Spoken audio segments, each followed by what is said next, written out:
2022 was a massive year for Flesh and Blood competitive play. Competitive season after competitive season, from Armories to RTNs to Pro Quests, Battle Hardens, Callings, Pro Tours, all culminating at the World Championship in San Diego.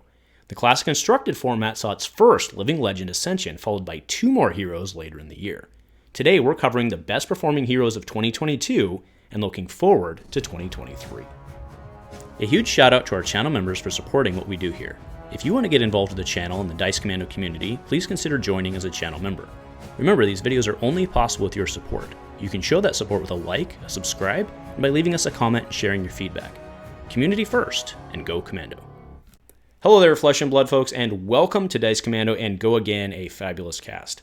I'm Andrew with you here as always, and as we close in on the end of 2022, we're looking back at the game from this year. Now, competitive play isn't the end-all in Flesh and Blood, but it does certainly drive the discussions, and the trickle-down from the top events has impact even at the kitchen table.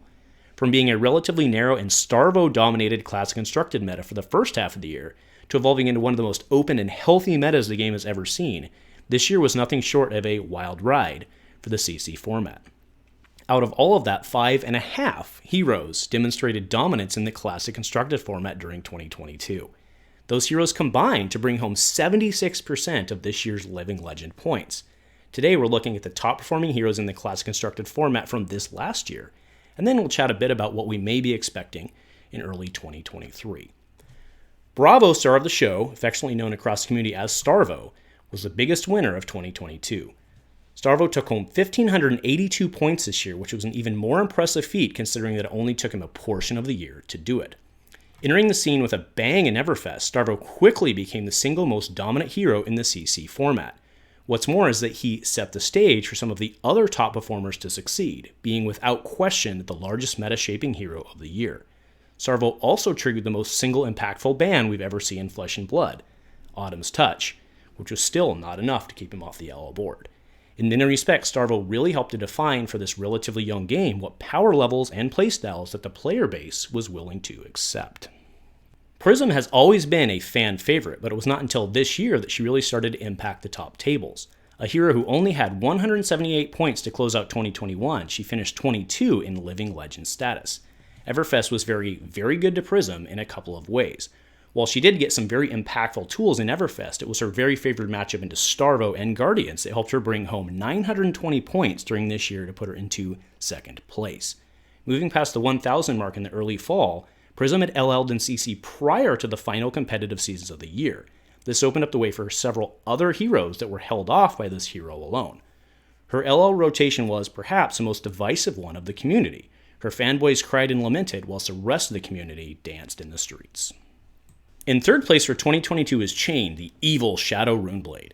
He earned 660 points during the year, which not only grabbed him the third slot, but also sealed his Living Legend status.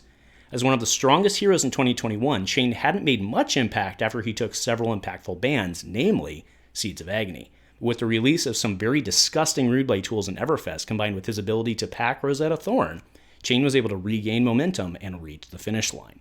Even something as simple as a non-attack Shackle Shrill led way to a gross Revel in Runeblood, followed by the 2-2 from Rosetta backed up by all those rune chants. A disgusting amount of damage for relatively little setup and an on-demand go-again, which still furthered his own in-game play. Chane LL'd out with a total of 1,102 points, and despite no longer being legal in CC play, is still very much a force in the Blitz format for many of the reasons mentioned. In fourth place this year is Briar, the Elemental Runeblade, who brought home 522 points over the course of the year. Originally popular as her red-focused Cheerios build, which was hamstrung in late 2021 with the Ball Lightning bans, this year it was the CMH Channel Mount Heroic builds that earned Briar her points in CC. With the right setup, a CMH and fused Force of Nature turn could put nearly unstoppable damage onto the table in a single turn, all threatening additional card draw. Combined with the normal Runeblade tricks, Briar remains a force of nature to be reckoned with. With only 78 points remaining until LL status, it is quite likely that Briar will rotate out in the first part of next year. Many non-Runeblade players are looking to Briar to reach Living Legend status soon, as she will take with her the very impactful Rosetta Thorn. In fifth place with a total of 440 points for the year is the OG Runeblade Viserai. Nearly all of his LL points were earned during 2022. Viserai saw most of his success as the third point in the triangle during the Starvo meta, being a very positive spoiler-type matchup into the other two heroes. As a recipient of some massively impactful bans, Viserai's presence at the top tables dropped off after the summer BNS announcements. While Viserai remains a very value-efficient hero, the loss of Skeleta impacted his ability to pop off and push damage on significant turns, and he now lies primarily in the mid-range category. Underestimating Viserai is a certain mistake given his value and constant pressure.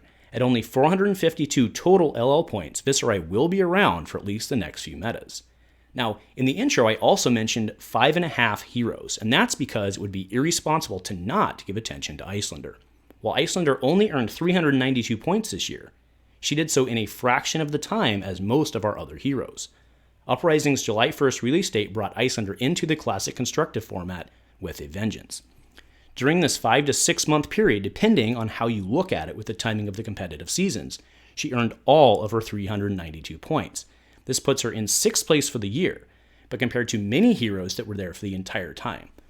So while yes, points are points, no recap of the year will be complete without noting this very strong hero. Furthermore, it is likely not lost on you that 3 of the top 5 heroes are in fact Runeblades. There are certainly many reasons for this, primarily the mixed damage, the forcing of sub-ideal equipment choices, and unlocking additional value from cards.